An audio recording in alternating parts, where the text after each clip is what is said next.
En prélude à la saison caniculaire, la Direction générale de l'autorité de régulation du secteur pétrolier à Valdiad instruit les marketeurs des produits pétroliers et financiers des stations-service à distribuer les hydrocarbures selon les nouvelles orientations contenues dans une note de ce 21 février.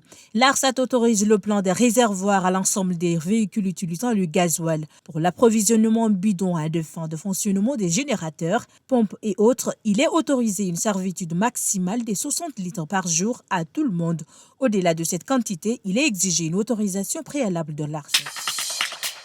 Le collectif des associations de défense des droits de l'homme, à travers un communiqué, dit avoir constaté avec indignation l'augmentation du prix du carburant par le gouvernement de transition. Le CADH qualifie ce texte d'uniment contre-productif et qui a des répercussions négatives et méprisantes sur la vie de la population vivant déjà dans la précarité. Par ailleurs, le CADH constate l'incapacité du gouvernement à réguler le prix des denrées de première nécessité qui s'accroît par une augmentation injustifiée du prix du carburant à la pompe.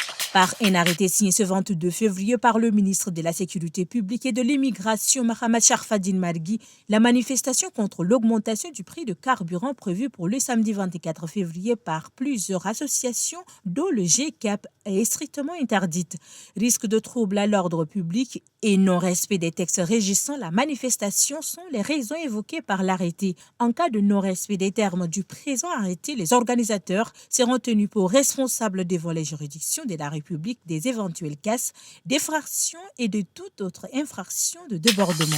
Le Premier ministre Dr Succès Masra a présidé ce mercredi 21 février une réunion de travail et d'évaluation du plan national de riposte en présence des membres du Haut Comité national des sécurités alimentaires et de gestion des crises, réunissant quelques membres du gouvernement, ceux du cabinet du Premier ministre et des partenaires techniques et financiers.